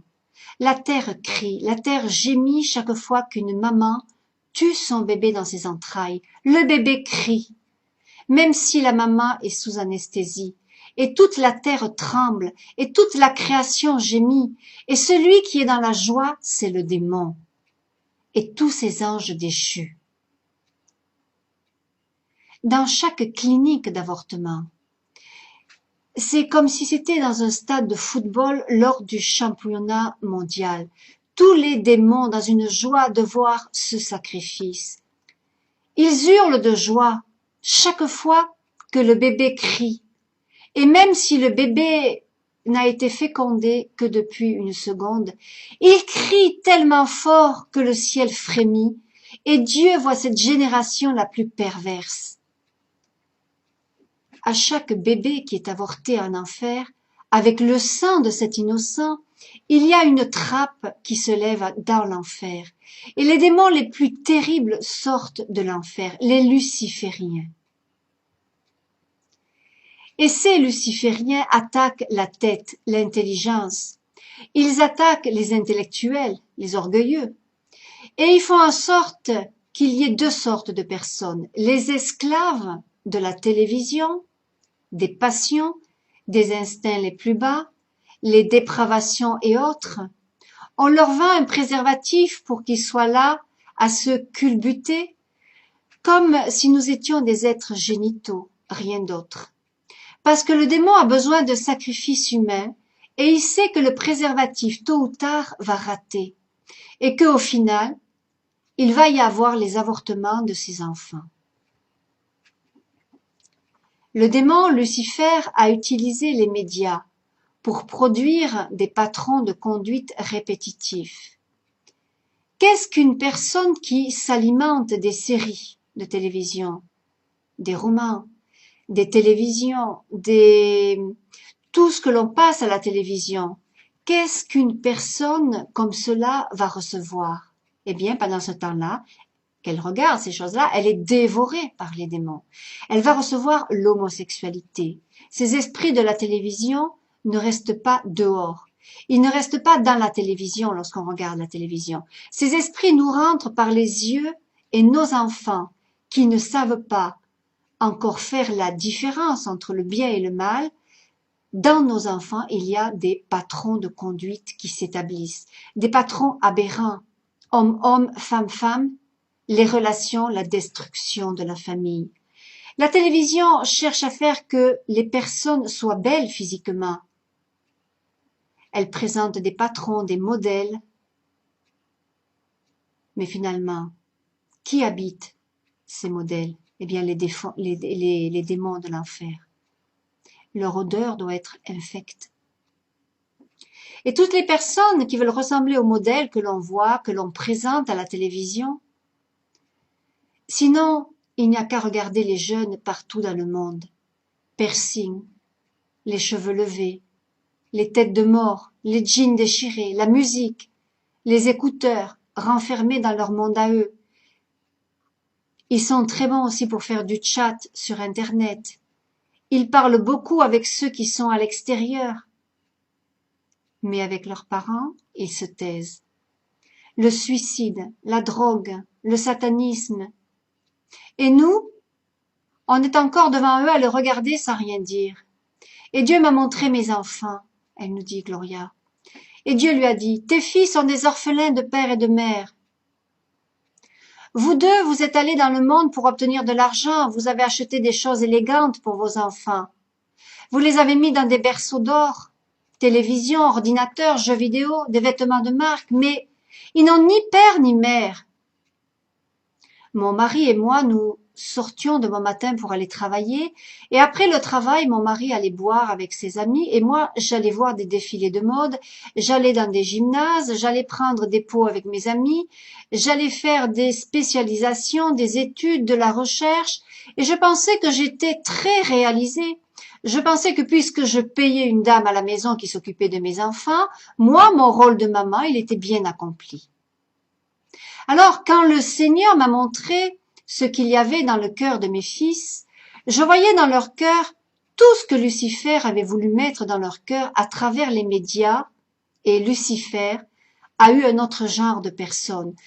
Ce sont ceux qui dominent, les personnes qui gèrent, qui maîtrisent les médias, les intellectuels, parmi lesquels les grands athées, les grands du pouvoir, ceux qui nous imposent l'homosexualité, les lois pour l'avortement, ceux qui sont là pour détruire l'Église, les grands pouvoirs qui payent des grandes fortunes pour faire des scandales sacerdotaux et pour détruire.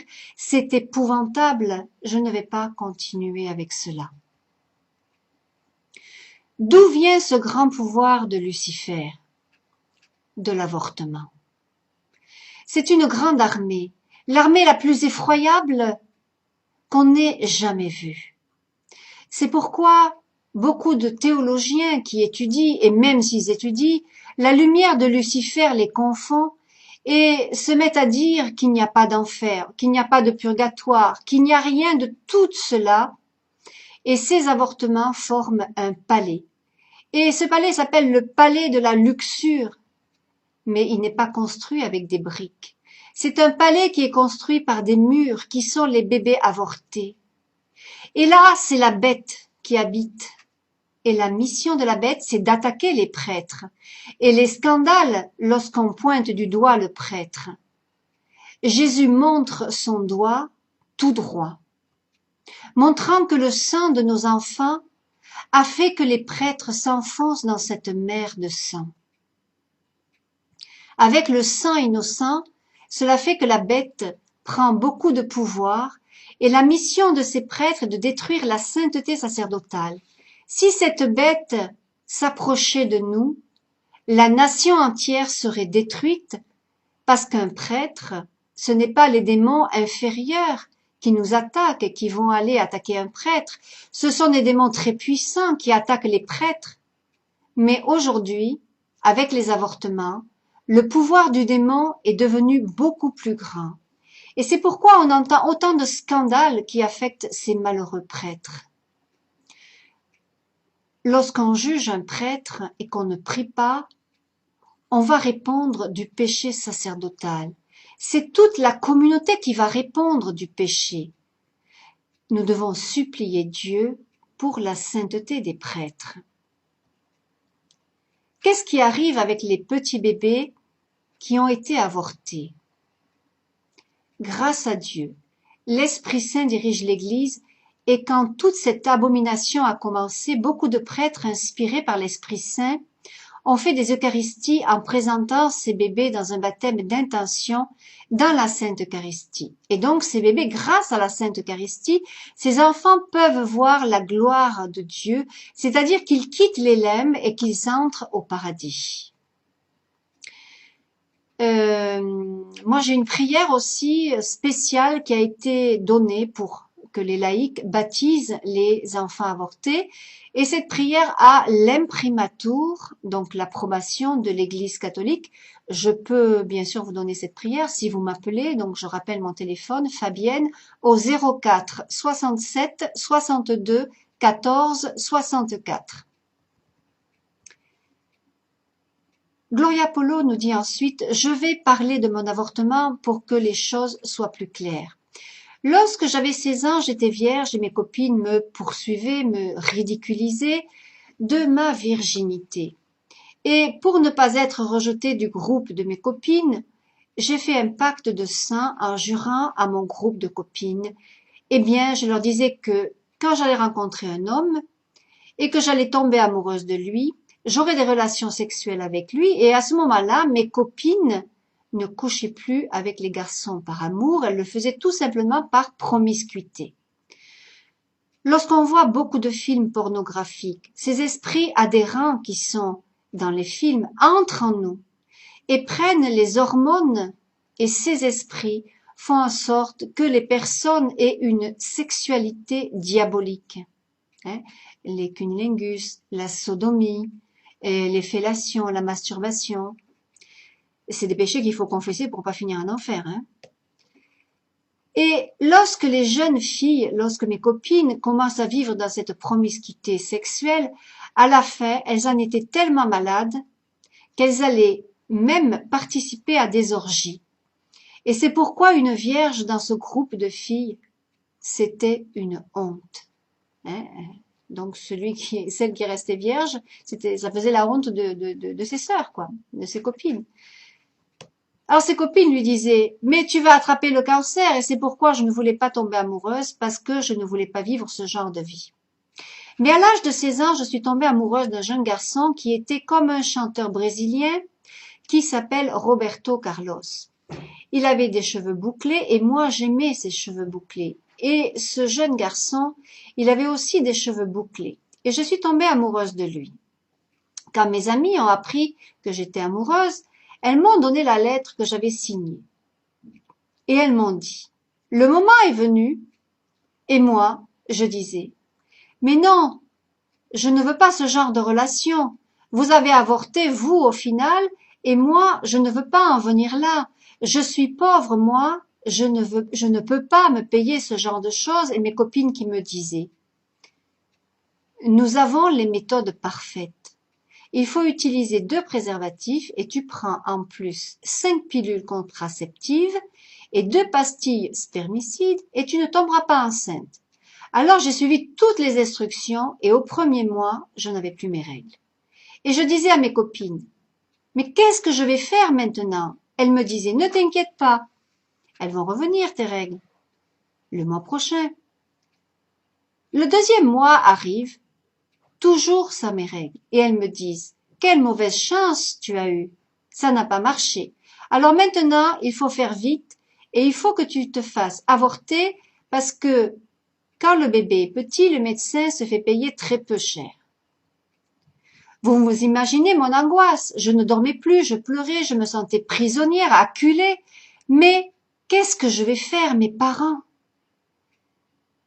Mais peu de temps après, le bébé commençait à bouger dans mon ventre et j'ai commencé à ressentir une telle tendresse, un tel amour de maman. Je commençais à aimer mon bébé, mon corps commençait à changer et mon ventre commençait à grandir, tellement que je ne pouvais plus le cacher. Mes copines qui m'insultaient parce que mon ventre était devenu trop grand et je disais « mais c'est terrible, c'est pas la peine d'avoir des relations sexuelles si à la fin il va falloir que je vive cet enfer ». Quand j'ai annoncé à mon mari que j'étais enceinte, à mon ami que j'étais enceinte, je croyais que nous allions partir tous les 2 et que nous aurions notre bébé. Je me disais, nous allons ensuite revenir avec le bébé dans nos bras et nos parents sauront bien l'accepter. Mais quand je lui ai dit, qu'est-ce que nous allons faire? Il me répondit, nous ne pouvons pas. Il faut avorter. Quand il m'a dit cela, j'ai senti que je m'enfonçais dans une obscurité épouvantable et je disais, non, moi j'aime mon bébé. Je ne veux pas le tuer. Mais j'ai manqué de courage. Et un jour, je me suis retrouvée pleurant dans une clinique d'avortement. Vous savez combien a coûté la vie de mon bébé? Le prix d'une vache. Mon fiancé a vendu une vache de sa propriété et mes copines m'ont amenée chez leur médecin qui m'a dit que puisque mes copines étaient des bonnes clientes, il allait me faire très bon marché. De mon temps, c'était très cher de se faire avorter. Je pleurais et le médecin s'en foutait complètement. Il a pris mon argent et on m'a installée dans une salle avec un blouson bleu. On m'a couchée sur un lit horrible. Je pleurais, je tremblais tellement, j'avais peur et on m'a anesthésiée. Quand je me suis réveillée, j'ai touché mon ventre. Et je n'ai pas senti le bébé et je me suis tellement haïe. La douleur était si grande que je n'ai plus pu dormir. À chaque fois que je dormais, j'entendais le cri de mon bébé et quand je dormais, je sentais que le bébé me caressait le visage alors que je le tuais. Et vous savez ce que le Seigneur m'a montré? Le bébé grand. Et moi, anesthésiée, mais le bébé était éveillé. Et quand le médecin est venu sortir le bébé était déjà tellement grand que le médecin, sans la moindre compassion, a décidé de le déchiqueter dans mon ventre. Et moi, je voyais dans le livre de la vie que le médecin avait trouvé la petite jambe droite du bébé et la lui a coupée. Le bébé a crié si fort. Et l'autre petite jambe, il l'utilisait pour essayer de fuir dans mon ventre. Mais le médecin a trouvé sa petite jambe également et lui a coupé les jambes. Et les morceaux de mon bébé sont tombés dans un bac rouge en plastique. Et Gloria Polo, bien sûr, elle pleurait quand elle racontait ça. Elle nous dit, c'est pourquoi je dis que les gouvernements sont des menteurs. Quand ils disent que l'avortement c'est un droit, ce sont des menteurs, des fils de Lucifer. Est-ce qu'ils ont voulu savoir ce que ressent une femme qui a avorté? Les larmes qu'une femme qui s'est faite avorter verse. Combien il y a de femmes qui font de la dépression, des cancers de sein que cela produit? Dieu pardonne malgré ce terrible péché, mais la nature non. Mais il faut se confesser auprès du prêtre pour obtenir le pardon de péché. parce que si on ne va pas le confesser, eh bien on finit en enfer dans des gouffres de torture et on subit la même torture que le bébé. Ces interruptions aussi violentes, plus la douleur, l'amertume, la haine que ressent la femme, sont à l'origine de beaucoup de cancers, de dépression, de stérilité, de frigidité. Et vous savez, après que j'ai tué mon bébé, je me suis retrouvée morte spirituellement, même si je vivais. J'avais une telle haine envers mes amis que j'ai pu obtenir de mon père qu'il me sorte de ce collège. Je n'ai jamais plus voulu revoir ses amies. Elles étaient mauvaises, hein, ces amies. C'était pas des anges, hein. Et voilà comment j'ai anesthésié ma douleur avec l'alcool, la musique, l'aérobic. Je ne pouvais plus rester seule avec moi-même. Je ne me supportais plus. Et vous savez, après, quand je me suis mariée, j'évitais d'avoir des enfants parce que je m'étais fait mettre un stérilet. Et vous savez, dans tout mon cheminement de femme mariée, de temps en temps, j'avais des hémorragies spontanées avec des gros caillots de sang. Vous savez ce que c'était cela? C'était des bébés assassinés. Et je ne pouvais pas dire que je ne savais pas que le stérilet provoquait des avortements, parce que l'Église le proclamait au monde entier. Et moi, quand j'ai entendu dire que l'Église disait que les stérilets provoquaient des avortements, je me suis levée contre l'Église. Je disais, mais l'Église ne suit pas la science et la douleur que j'ai sentie par ces bébés que j'ai assassinés. Parmi ces enfants, il y avait un prêtre. Et Dieu nous a fait voir quelle était la mission de ces bébés. L'un de ces bébés, sa mission était de devenir prêtre. C'est très douloureux. Je supplie Dieu pour que l'humanité se réveille de cette anesthésie dans laquelle elle vit. Quand les lois d'un pays autorisent l'avortement et que l'on tue les bébés au nom de la nation, au nom de la République, le sang de ses habitants tombe sur tous les habitants du pays qui reconnaît la loi de l'avortement. Et c'est pour ça que des fois on voit des tremblements de terre, des éboulements, beaucoup de catastrophes aussi naturelles malheureusement, qui, d'après certains prophètes, le Seigneur le dit clairement, c'est la conséquence des péchés sexuels et des péchés d'avortement. Les seuls qui ne sont pas entachés par ce sang, ce sont les personnes qui luttent et qui défendent la vie et qui ne se lassent pas de lutter pour le droit des bébés à la vie. Vous voyez quelle humanité perverse. Et quand nous ne voulons pas des enfants, nous les tuons en utilisant la méthode de la planification. Et si nous ne pouvons pas avoir d'enfants, on les fait fabriquer dans un laboratoire. C'est un péché mortel, ça. L'âme qui fait ça tombe en enfer, hein, il faut le savoir. Sauf si elle se confesse, bien sûr, et qu'elle se repent et qu'elle regrette. Et vous savez de ce qu'il y a de plus triste dans cela, nous dit Gloria Polo, c'est que malgré cette douleur terrible de l'avortement, lorsque j'avais 16 ans, je me suis mise à me croire scientifique. Et au final, c'est moi qui défendais l'avortement. J'ai payé tant d'avortements. Voilà ce que fait Lucifer. Il a confondu de telle manière mon esprit qu'il m'a convertie en une femme luciférienne. Moi, je disais que je n'avais pas tué, et les bébés que j'avais assassinés, c'était pas des assassinats? C'est le pire des meurtres. Et les bébés pour lesquels j'avais conseillé l'avortement, la langue sans Dieu devient une langue assassine. Ma langue a détruit un si grand nombre d'âmes et de vies. Au final, je défendais l'union des homosexuels, je défendais la promiscuité des jeunes, je disais que c'était une sexualité libre. Je dépensais de grandes sommes d'argent pour offrir des préservatifs aux jeunes. Et vous savez ce que le Seigneur m'a fait voir? L'un des jeunes à qui j'avais donné de l'argent pour s'acheter des préservatifs, malgré son préservatif, a attrapé le sida. Et voilà ce que Dieu nous montre. Il nous montre les conséquences de nos péchés et la manière dont nos péchés détruisent les personnes qui sont autour de nous. Et jusqu'à la dernière personne la plus lointaine de l'humanité, reçoit les effets de nos péchés. La nature elle-même en souffre. Elle souffre de nos péchés. Gloria nous dit, lorsque j'ai vu tout mon livre de la vie, tout le mal que j'ai fait, tout le bien que je n'ai pas fait, à ce moment-là, j'ai crié avec beaucoup de douleur. Et j'ai vu ma maman qui était au purgatoire, qui était en haut du purgatoire, et elle criait, « Maman, maman, quelle honte! Je me suis condamnée. Là où je vais, maman, je ne vais plus jamais te revoir. » Je savais à ce moment-là que j'allais en enfer. Je n'avais pas voulu accepter la miséricorde de Dieu. Je ne me suis pas laissé transformer par l'amour de Dieu, et ma mère a regardé vers le haut, vers le ciel, et quand j'ai regardé, eh bien des écailles de mes yeux sont tombées.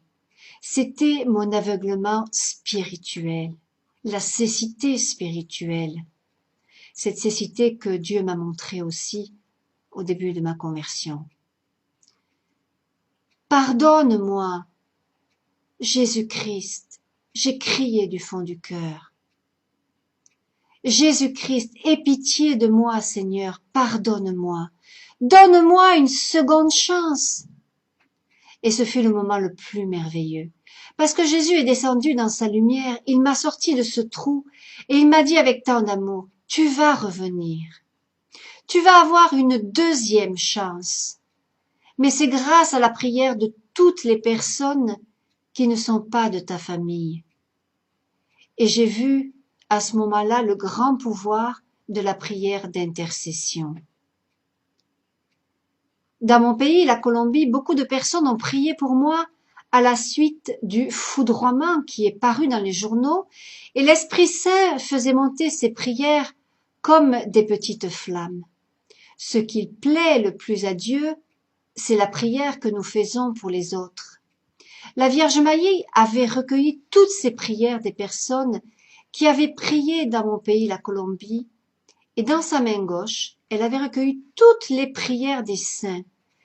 Et dans l'église de Sainte-Thérèse de Lisieux, le jour des funérailles de mon neveu, pendant la messe, au moment de l'élévation, la Vierge Marie a tendu les bras en présentant toutes les prières qui avaient été dites pour moi.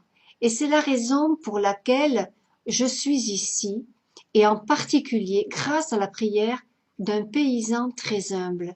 C'est un paysan qui habite dans le nord de mon pays. Il mourait de faim. La guérilla lui réclamait son enfant parce que lui, le paysan, il n'avait pas d'argent pour payer la guérilla. Et ce dimanche, ce paysan qui descendait d'une montagne avec sa femme et ses deux enfants, en marchant des heures et des heures, il était très heureux parce qu'il allait à la Sainte Eucharistie. Quand il est arrivé à l'église, eh bien, il s'est mis à genoux et il a mis son front par terre et il a crié avec tout son cœur, « Seigneur, je t'aime. Merci Seigneur pour le don de la vie. Seigneur, merci pour mes enfants. Seigneur, merci pour tout ce que tu me donnes, Seigneur. Je ne suis pas digne, Seigneur, d'un amour si grand. » Il mourait de faim et il rendait grâce à Dieu.